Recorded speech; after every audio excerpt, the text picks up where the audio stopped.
있습니다. 시편은 몇 편으로 구성되어 있죠? 150편. 그런데 시편 1편과 마지막 편인 150편은 절수가 같습니다. 몇 절입니까? 6절 오늘 봤잖아요. 그죠? 6절. 150편도 6절. 1편도 6절.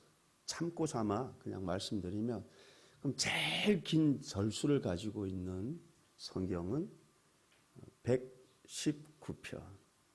제일 짧은 절수는 117편. 두 절로 되어 있죠. 그럼 이 시편 시작인 1편하고 시편 마지막 편인 150편은 둘 다 6절로 구성되어 있고 아주 짧고 기억하기 쉽게 되어 있습니다. 그런데 이 두 시편의 취지는 판이하게 다릅니다. 첫 번째 시편인 이 1편은 우리가 앞으로 보게 될 기도와 간구를 통해 우리가 하나님을 체험하고 하나님의 은혜를 경험하고 하나님의 위로를 얻을 수 있도록 하기 위해 우리를 준비시키고 있습니다. 즉 우리의 본분에 대해서 우리를 교훈하고 있습니다. 여러분, 우리가 만약 우리의 본분을 다하지 않는다면 아무리 기도하고 아무리 간구해도 그의 기도와 간구는 아무 가치가 없고 아무 울림이 되지 못할 것입니다. 그렇기 때문에 시편 기자는 시편을 시작함에 있어서 우리의 본분을 다하도록 그렇게 교훈하고 있습니다. 그리고 마지막 시편인 이 150편은 온통 벅찬 기쁨과 환희로 충만해 있습니다. 지금 시편 기자는 스스로 하나님께 대한 찬송으로 충만해 있고 또한 할 수만 있다면 온 세상을 하나님에 대한 찬송으로 가득 채우고자 합니다. 하나님으로 인해 기쁨이 충만해 있습니다. 그래서 그는 거듭거듭해서 반복을 합니다. 여호와를 찬양하라. 그를 찬양할지어다. 150편은 6절이라는 이 짧은 절수로 되어 있는데 여호와를 찬양하라, 그를 찬양하라, 이 찬양하라는 단어가 무려 13번에 걸쳐서 나옵니다. 그는 시편 150편에서 우리가 무엇 때문에 어떤 이유로 하나님을 찬양해야 하는지, 또한 어떤 식으로 하나님을 찬양해야 하는지, 또한 누가 하나님을 찬양해야 하는지에 대해 말씀해 주고 있습니다. 오늘 본문의 말씀은 할렐루야로 시작해서 할렐루야로 끝나죠. 여러분, 할렐루야 하면 뭐가 생각납니까? 핸델의 메시아. 너무 많이 나갔나요? 핸델의, 요즘 유튜브 딱 치면 여러분 핸델의 메시아 한번 쳐보세요. 나와요. 근데 그거 다 들으려면, 전곡을 다 들으려면 2시간 걸려. 그래서 제가 할렐루야 합창곡 할렐루야 그 부분만 잠깐 들어봤어요. 왜? 다 들으려면 2시간에 걸쳐서 들어야 되기 때문에. 여러분, 핸델은 메시아를 작곡하기 전에 여러 편의 그 오페라를 작곡했는데 그렇게 큰 성공을 거두지 못했다고 합니다. 그가 작곡한 몇 편의 오페라가 실패를 거듭하자 사람들은 이제 핸델은 끝났다. 그러나 그는 실망하지 않고 성경 말씀을 묵상하고 또 묵상하고 기도하면서 식음을 전폐하면서까지 아주 열정적으로 작곡을 시작합니다.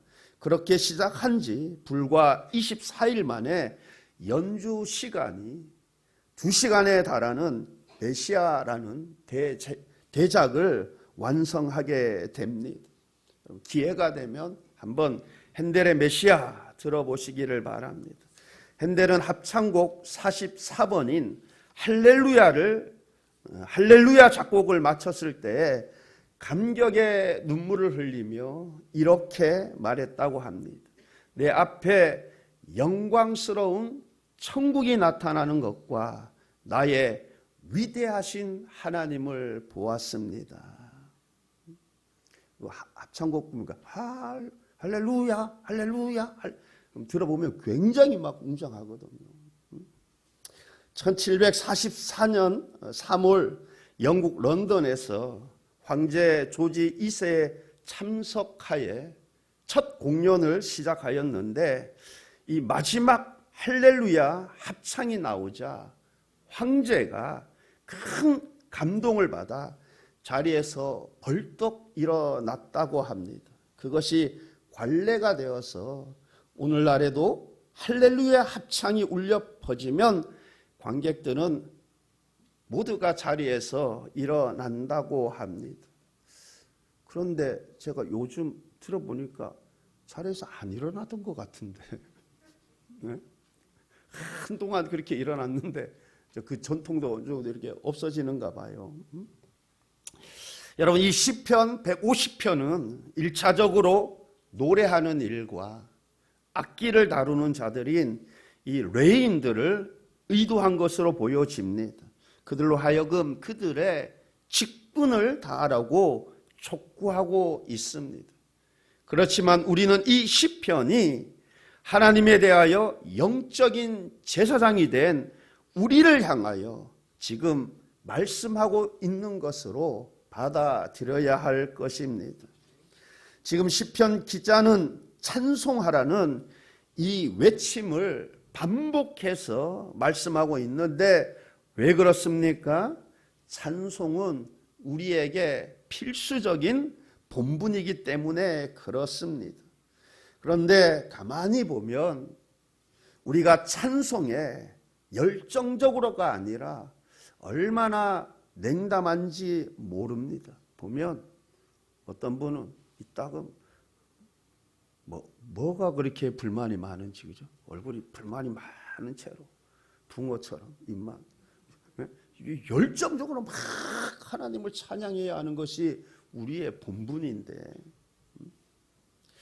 여러분 오늘 본문은 하나님을 찬양해야 할 우리 성도들이 가져야 할 자세에 대해 잘 교훈해 주고 있습니다. 그러므로 오늘 말씀을 살펴보면서 우리가 왜 하나님께 찬송을 드려야 하는지, 어떻게 하나님께 찬송을 드려야 하는지 배우게 되고 깨닫게 되는 그러한 시간들이 되었으면 합니다. 여러분, 첫째, 이 찬송의 제사가 어디에서 드려지고 있습니까? 그의 성소에서, 그의 권능의 궁창에서, 먼저 그의 성소에서. 여러분, 하나님께서 주로 특별히 어디에서 당신의 영광을 나타내십니까? 보통 하나님께서 주로 특별히 어디에서 하나님께서 당신의 은혜를 베푸시기를 원하십니까? 그의 성소에서. 그러므로 하나님께서 성소가 아니라면 어디에서 우리의 찬송을 받으실 수 있겠습니까? 오늘날 우리가 주로 어디에서 언제 하나님의 은혜를 체험하고 하나님의 임재를 체험하고 은혜를 깨닫게 됩니까? 교회에서, 예배 중에. 저는 지금은 이제 장로님이 되셨죠. 그 장로님이 그때는 이제 집사님, 그때는 이제 안수 집사님, 저 이제 처음 배웠을 때는. 근데 그 예배 중에 이 목사님 말씀 듣는 중에 회심했다고 그래요. 그래서 삶이 바뀐 거죠. 삶의 목적이 바뀌어지고 삶의 가치관이 완전히 바뀌어진 것이죠. 성령 하나님이 임재하신 것입니다. 성령께서 역사하신 것이죠. 그렇게 하나님은 특별히 교회에서 예배 중에, 말씀 듣는 중에, 기도하는 중에 하나님의 특별하신 은혜를 베푸시기를 기뻐하십니다. 그러므로 우리가 교회에서 예배에서 하나님을 찬송하지 아니한다면 어디에서 하나님을 찬양하겠습니까? 그의 성소에서 찬양하라. 특히 주일날 드리는 예배는 영적인 의미로 보게 되면 하나님의 초청을 받은 사람들이 하나님께서 베푸시는 은혜의 잔치에 참여하고 있는 것입니다. 예전에 어떤 분이 대통령의 초청을 받았는데 대통령을 만나기 위해 미리 합숙 훈련까지 받았다고 합니다. 여러분 어떻습니까? 주일날 어떤 마음가짐으로 예배 자리에 나오십니까? 내가 하나님의 은혜로 특별한 자리에 초청을 받았으니 우리의 마음 자세가 어떠해야 하겠습니까? 예배 시작 시간보다 일찍 나와 기도하면서 하나님을 만날 준비, 은혜 받을 준비를 해야 하지 않겠습니까? 예배 순서 하나하나에 진심을 담아 참여해야 하지 않겠습니까? 말씀을 들을 때도 하나님이 내게 무슨 말씀을 하시는지 경청해야 하지 않겠습니까? 찬송을 부를 때에도 감사의 마음을 담아 찬양해야 하지 않겠습니까? 그러할 때 하나님의 충만한 은혜가 그 심령 가운데 더욱 풍성히 임하게 될 줄 믿습니다. 그러할 때 그의 삶 가운데 하나님의 은혜가 더욱 풍성히 임하게 되는 은혜가 있을 줄 믿습니다. 또한 어디에서? 그의 권능의 궁창에서. 하나님은 무소부재하신 하나님이십니다. 여러분 하나님은 성소에만, 교회라는 이 예배드리는 장소에만 계시는 분이 아니십니다. 구약시대 성소의 개념은 단지 하나님의 임재를 상징하는 장소일 뿐인 것입니다. 하나님은 하나님께서 창조하신 모든 곳에 존재하시는 무소부재의 하나님이십니다. 그러므로 우리는 하나님의 임재를 체험하는 모든 곳에서 하나님을 찬송할 수 있기를 바랍니다. 집에서도, 그죠? 직장에서도 하나님을 찬송하는 삶을 살 수 있기를 바랍니다.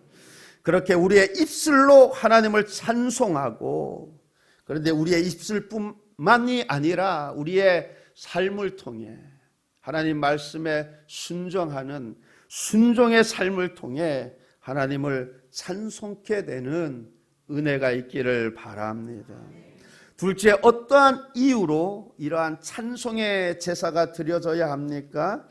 2절에 찬송의 제사가 드려져야 할 이유 두 가지를 말씀하고 있습니다.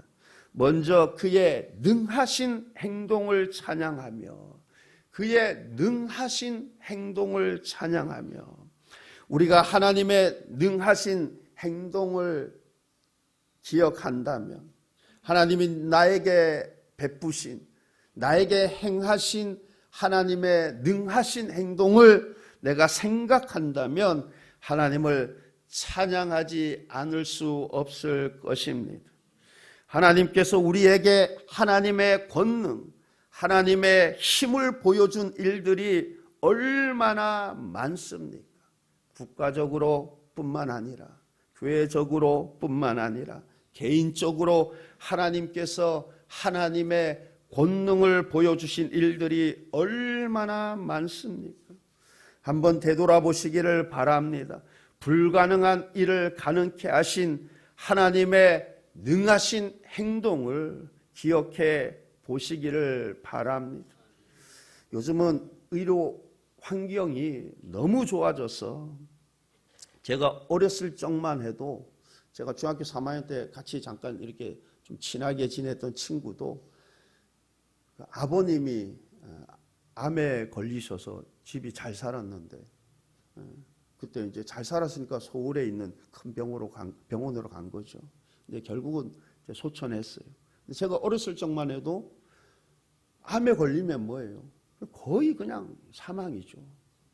그런데 지금은 뭐 웬만하면 췌장암은 좀 어렵지만 뭐 웬만하면은 말기만 아니면 특히 초기에 발견하면 여러분 거의 뭐 그냥 바로 퇴원하지 않습니까? 그렇죠? 근데 제가 어렸을 적만 해도 암에 걸렸다 하면 암담하죠. 이제 끝이구나. 그래서 여러분 막 얼마나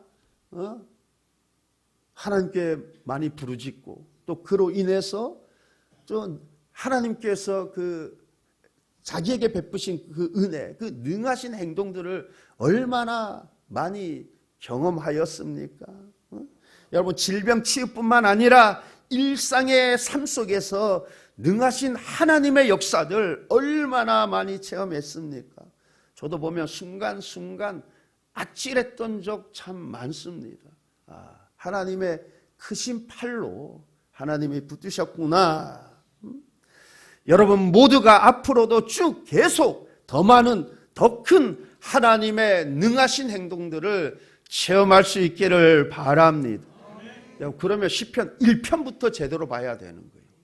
그죠? 시편 1편부터. 그러면 이 150편이 나의 찬양이 되는 거예요. 나의 찬양. 여러분 그렇게 하나님의 능하신 행동들을 체험함으로 진정으로 진심으로 하나님을 더욱 찬양케 되는 그러한 은혜의 삶들이 되시기를 바랍니다. 또한 그의 지극히 위대하심을 따라 찬양할지어다. 그의 지극히 위대하심을 따라 찬양할지어다. 그의 위대하심을 따라. 하나님의 위대하심은 무한하십니다. 한이 없으십니다. 그러므로 우리가 하나님의 위대하심을 어떤 식으로 표현하든 아무리 최고로 지극히 높이는 표현을 사용한다 하더라도 결코 그 표현은 지나침이 없을 것입니다.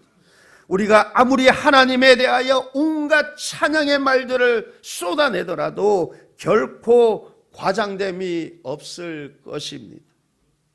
그렇게 우리가 최선을 다해 하나님을 찬양한다 하더라도 그 찬송이 하나님의 영광에 미치지 못할 것입니다.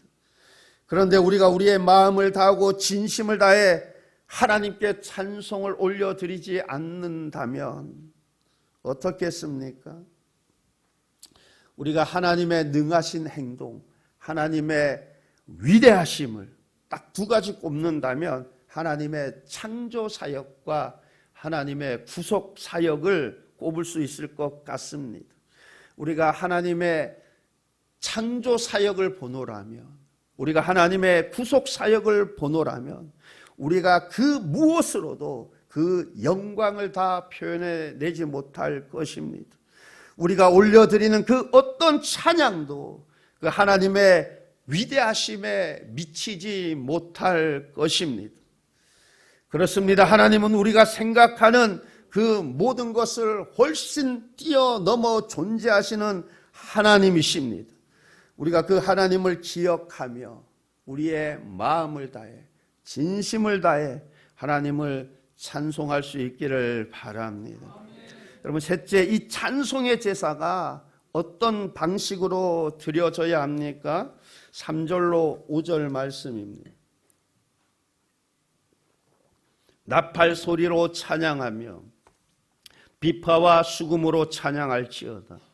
소고치며 춤추어 찬양하며 현악과 퉁소로 찬양할지어다.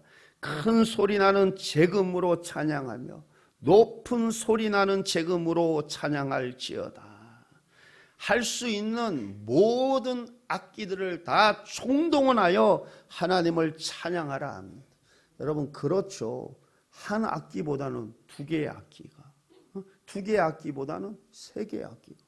오늘도 뭐예요? 여기에 또 베이스 기타가 들어가고, 그죠? 또 이렇게 일렉트릭 기타가 들어가고, 여기에 또 뭐예요?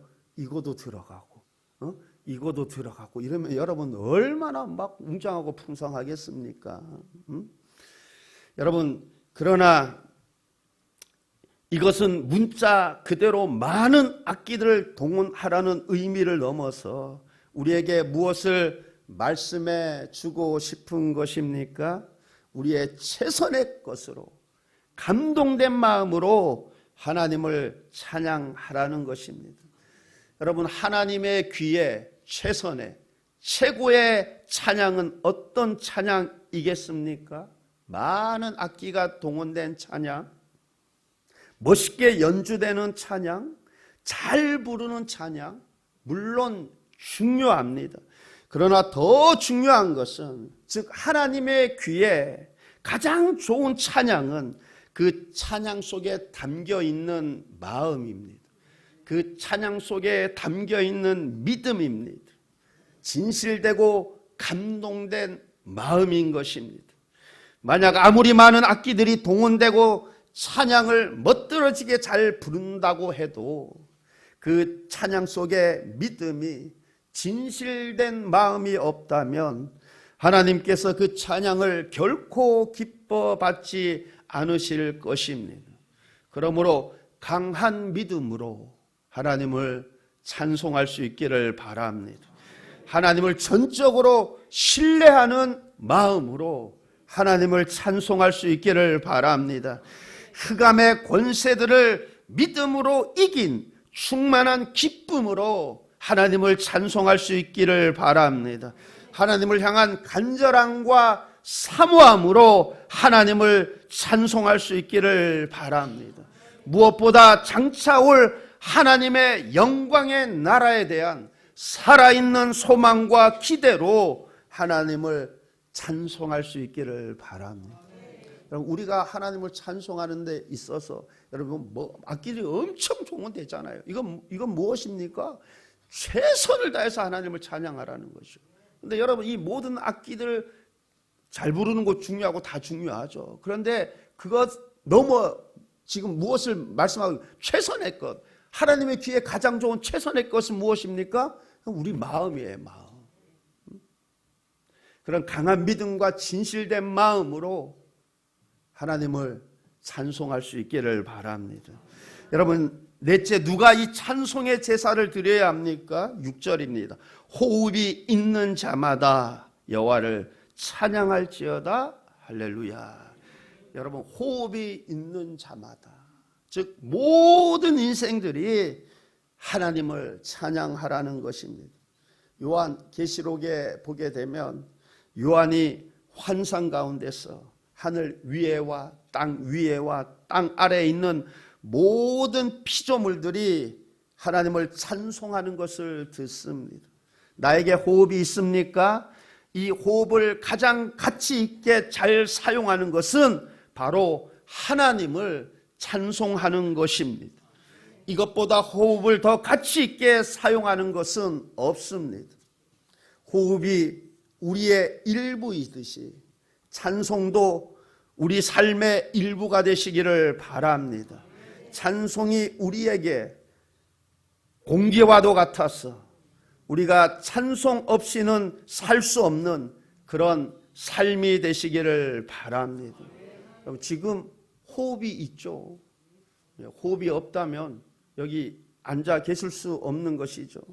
여러분, 이렇게 우리가 호흡 있는 동안에 하나님을 찬송할 수 있기를 바랍니다. 그런데 하나님은 우리의 입술의 노래만 들으시는 분이 아니라 우리의 마음의 노래를 들으시는 하나님이십니다. 그렇기에 음치든 박치든 말 못하는 벙어리든 누구나 다 예외 없이 하나님을 찬송할 수 있는 것입니다. 제가 신학대학원 다닐 때, 그때는 이제 전도사 때죠. 같이 저보다 이제 1년 먼저 다녔는데, 그 전도사님이 박치예요, 박치. 박치인데 나이는 저보다 조금 더 많아요. 고려대학교 졸업해가지고 경제학과 졸업해가지고 고려대 경영학과 졸업했나? 근데 신학을 좀 늦게 했어요. 근데 이제 신학대학원 다니면서 이제 전도사 사역을 하는데 좀 이제 작은 교회에서 사역을 했어요. 그러다 보니까 이제 박치인데도 이제 예배 전에 찬양 인도도 하고. 근데 근데 박치다 보니까 저한테 그래요. 4분의 4박자만 부를 줄 안대. 그래서 예수 십자가에 흘린 피로써 마음에 가득한 의심을 4분의 4박자 쉽다는 거예요. 찬양 인도를 하는데 계속 찬양 인도할 때마다 4분의 4박자 찬양만 부른대요. 그래서 4분의 3박자 뭐 이런 거 안 된대요. 8분의 6박자. 마음에 가득한 하다가 내 영혼이 그러면 그 다음에 어떻게 들어가야 될지 모르겠대요. 계속 4분의 4박자만 찬양 인도할 때 부른다고 내가 그 말 그거 지금도 기억나는데 여러분 박자보다 더 중요한 것 음치보다 더 중요한 것 하나님은 중심을 마음을 보시는 것입니다. 그러므로 박치든 음치든 괜찮습니다. 진실된 마음으로 하나님을 찬송할 수 있기를 바랍니다. 또한 찬양에는 빈부격차, 남녀노소의 구별이 없습니다. 부자는 풍성함을 주심에 대한 감사함으로, 가난한 사람은 영적 부요함을 주심에 대한 감사함으로, 어린아이는 순수함으로, 청년은 열정적으로 하나님을 찬양하는 것입니다. 우리 그리스도인들은 이 세상의 삶이 끝나는 날이 가까워지면 가까워질수록 하나님에 대한 찬송으로 더욱 가득 차야 할 줄 믿습니다. 여러분 그렇지 않다라는 것은 내가 믿음이 점점 떨어지는 거고 점점 하나님을 멀리한다는 것이죠. 여러분 하나님을 가까이 하면 가까이 할수록 하나님을 많이 체험하면 체험할수록 하나님을 아는 지식에서 자라면 자랄수록 하나님을 더 찬양할 수밖에 없어요. 그러므로 내가 하나님을 만나는 그 날이 가까우면 가까울수록 뭐예요? 하나님을 찬양하고 싶은 그 마음으로 더 불타올라야 되는 것입니다. 지금 이 땅에서 더욱 힘을 내어 하나님을 찬양하는 입술과 삶이 될 수 있기를 바랍니다. 그렇게 우리 모두가 우리에게 남아있는 많은 시간들, 우리에게 남아있는 많이 남아있죠? 100세 시대인데, 그죠? 많이 남아있지, 뭐. 여러분, 이렇게 많이 남아있는 시간들을 우리의 입술과 삶으로 하나님을 찬송하고 영광 올려드리는 그러한 믿음의 삶들 다 되시길 우리 주님의 이름으로 축원합니다. 기도하시겠습니다. 좋으신 하나님 아버지, 하나님을 알면 알수록 나에게 베푸신 은혜를 기억하면 기억할수록 하나님을 아는 지식에서 자라면 자랄수록 하나님을 찬양할 수밖에 없음을 고백합니다. 하나님, 내가 주님 만나는 날이 가까우면 가까울수록 하나님을 찬양하는 그 마음으로 충만케 하여 주옵소서. 감사드리며 예수님 이름으로 기도하옵나이다. 아멘.